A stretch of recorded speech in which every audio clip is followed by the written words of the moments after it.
Ce qui se passe dans la famille se règle dans la famille, et la justice de Dieu est plus forte que la justice des hommes, quoi. Donc il n'y a aucun abus sexuel ou dérives sectaires qui sont dénoncés. Ouais.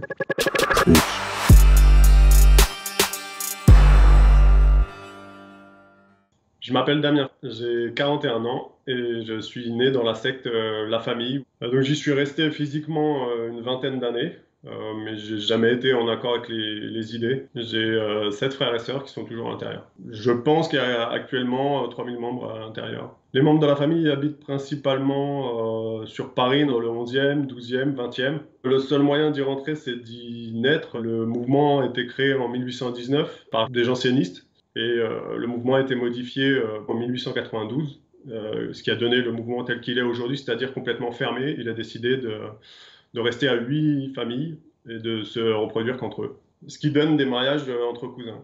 Il y a beaucoup de maladies, d'enfants handicapés assez lourdement, qui sont pris comme des défis de Dieu. Ils font aucun lien avec une consanguinité. Maintenant, ça me fait bizarre de savoir qu'ils se marient entre cousins-cousines, mais quand j'étais à l'intérieur, c'était juste la règle. Ils attendent la fin du monde. Ils estiment être le peuple élu. Alors, le monde extérieur, c'est la gentilité réprouvée, comme ils la nomment. C'est totalement diabolisé, c'est les gens qu'il ne faut pas fréquenter. Les fondamentaux, c'est de vivre le plus humble possible, de ne pas influencer la vie des gens à l'extérieur, donc pas avoir des postes à responsabilité, ne pas participer à la société du coup, ne pas voter.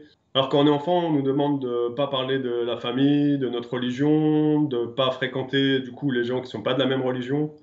Donc c'est un repli total sur soi-même. J'avais toujours 5, 6 cousins dans l'école ou dans les classes. Alors on n'avait pas le droit d'inviter les enfants de l'extérieur, on n'avait pas le droit d'aller chez eux, on n'avait pas le droit de participer aux classes vertes par rapport à l'organisation du mouvement. Je pense que c'est propice aux abus sexuels. Ce qui se passe dans la famille se règle dans la famille, et la justice de Dieu est plus forte que la justice des hommes, quoi. Donc il n'y a aucun abus sexuel ou dérives sectaires qui sont dénoncés. Oui.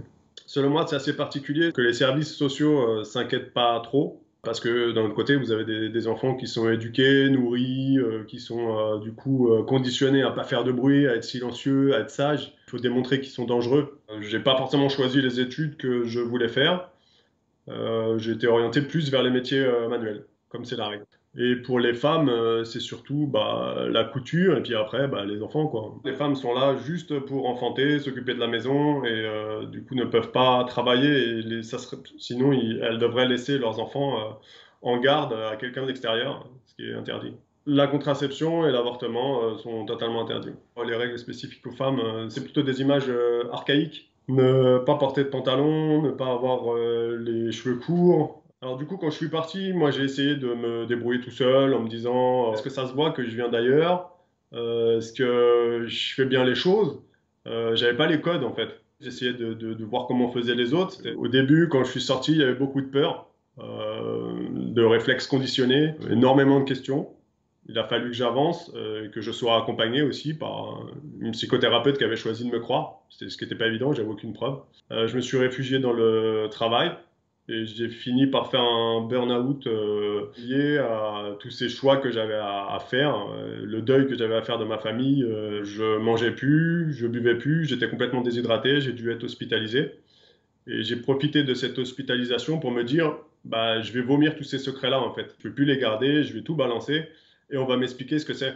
Du coup, les médecins, ils ont fini par aller voir mes parents pour qu'ils attestent de ce que je disais et mes parents ont choisi de témoigner contre moi, en gros, en fait, de dire qu'ils étaient juste croyants et que j'avais beaucoup d'imagination. J'étais complètement foudrage que les médecins ne me croient pas. Et après, finalement, avec du recul, je me suis dit, mais je suis en train de parler d'un mouvement secret. Donc comment prouver l'existence d'une communauté secrète, vu qu'elle cache tout?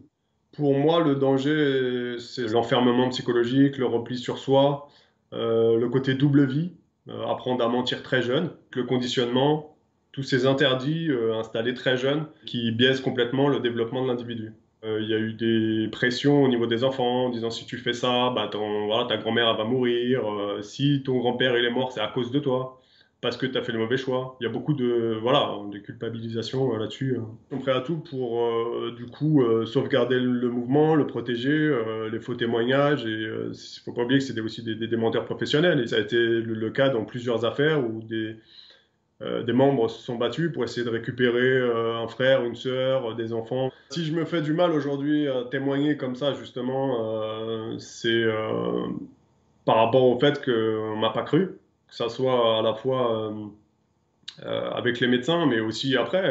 Plus il y a de témoignages et plus ça me rend un petit peu ma vie, en fait. J'ai jamais regretté une seconde d'être parti. J'ai regretté d'être parti trop tard. C'est un message d'espoir que j'ai envie de donner. Oui, il y a une vie à l'extérieur et arrêtez d'écouter tout ce qu'on vous raconte, même si malheureusement, bah, ça vient des êtres les plus chers que vous avez à côté de vous, quoi.